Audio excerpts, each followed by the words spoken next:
This is Roxana from Avid Diva, and today is day 25 of the 100-day challenge. Wow, we've already done a quarter of the challenge. I'm feeling pretty pumped up, and to be honest with you, at this point I'm used to it, so if I forget to do a video before midnight, I always end up doing a video. But today I'm doing a little rant, and to be honest with you, this has no topic attached to it. It just happens to be a coincidence that today is Good Friday for those who are Christian, because I am going to talk about interpretations of books, specifically the Bible. Now, I have said it before and I'll say it again. I do believe in God. I do not believe in organized religion. I used to be, I was born Catholic and I'll probably be buried Catholic. But that doesn't mean that I go to church. I don't go to church anymore. And there are reasons for that I'm not going to get into. However, the reason why I'm saying that is because I've noticed throughout the years that even though Catholics are Christians, not all Christians are Catholic, and there is a huge difference between Christians and Catholics. It's not just about the fact that we have Mary, all St. Mary's and all the saints portrayed in the church or whatnot. Even the interpretation of the Bible is different from many Christians. I went to a Catholic school, and in that Catholic school we learned both science and religion, and there was no, like, the way they explained it to us, God gave scientists and doctors the brain to be able to figure out what was going on. So we didn't have this whole, well, none of this really happened because God created everything. We did have the Genesis and everything else explained to us. At the same time, we had science explained to us. So there was, but it all went together for some reason. I never had this whole argument between one and the other. To us, they both went parallel. So I am a little surprised by the turn that some Christian churches are taking. I just think that it's kind of crazy.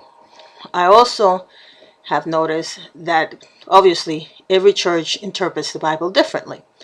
Now, one point I want to make at this point, the Bible to me is not the end-all be-all. To me, the Bible is a guide. It's also a history book of sorts, because you can find out pretty much what was going on in those years based on what the Bible says.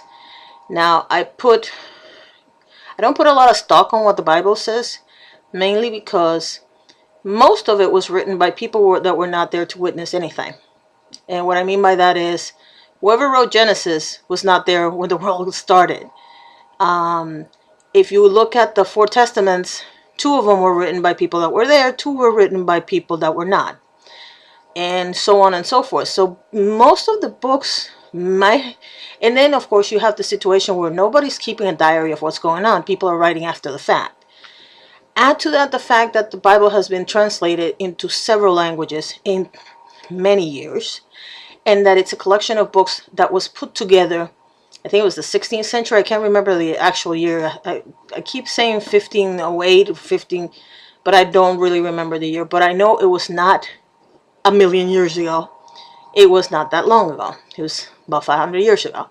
So I say all that to say that to me, the Bible is a guidebook. It's not the end-all be-all.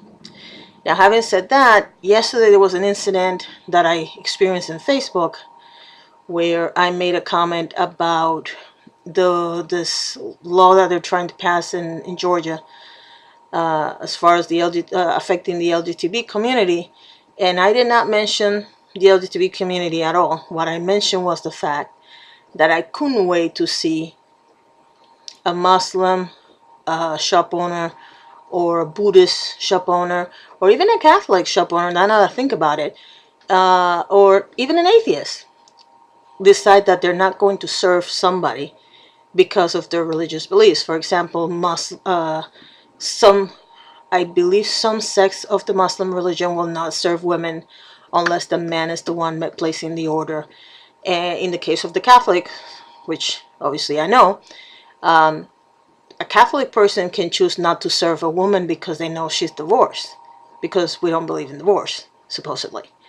And an atheist can just say, I just don't want to serve you because you believe in God and I think it's a made-up thing. So And the comment that I made was something to the effect that I can't wait till one of those people decides to use this stupid law to say that they're not going to give you service, and the Christians, some Christians, are going to get really upset about that.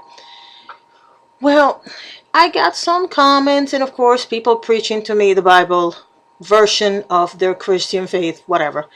But I thought it was really funny that somebody, because of course after a couple of people started trying to beat sense into me, I said, well, this is really simple. The same book that you're quoting that talks about gays talks about the fact that you cannot touch skin. I don't see Team Tebow repenting of his sins for playing with a pigskin. Needless to say, nobody attacked that particular argument. But the reason why I'm bringing this up is because one particular person said, well, maybe you shouldn't talk about things you know nothing about. Obviously, you haven't read the book. And I answered to the person, you know, 4th grade to graduating high school in a Catholic school, and then college. I did 2 years in college in a well, actually it was a year, almost a year and a half in Catholic university, and I read the Bible outside of that.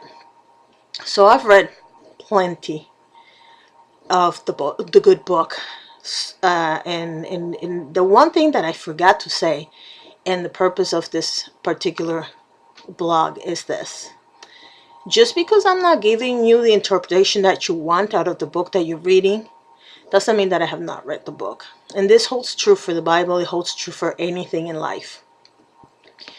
We all have a right to believe what we want to believe, be it you believe in God or you don't. I don't judge people by whether or not they believe on something or not. I judge people on whether they're good or not. If you're running around killing people because they don't believe in your God, I have a problem with that. If you don't believe in God at all, and you're the nicest person in the planet, you're good to other people, you're good to animals, you take care of your parents, you donate to charities that you like, you play sports, you don't use drugs, you don't use, well, you drink alcohol, but you're not an alcoholic. And even that, the alcoholic part doesn't really bother me, because there's plenty of good people that have had their little incidents with alcohol. But you're mostly a good person. You don't cheat on your wife and all this other stuff. And you're an atheist, I have absolutely no problem with you. In fact, I have friends that happen to be atheists, and they're the nicest person I've ever met. People I've never met. But what I'm trying to say is this: whether it's the Bible or is any other book that you've ever read, the fact that I am not interpreting things the way you want me to interpret them does not mean that I don't know anything about the topic. It just means that I have a different interpretation of the topic at hand. And I would love to hear what you have to say about this particular topic. Now, I don't want to get into an argument of whether God exists or not. And I also don't want to get into an argument if the law is valid or not valid. What I want to know is, do you believe that there's only one interpretation to anything? That's my question for you today. As always, this is Roxana for Avid Diva. Thank you very much for watching. Have a good night.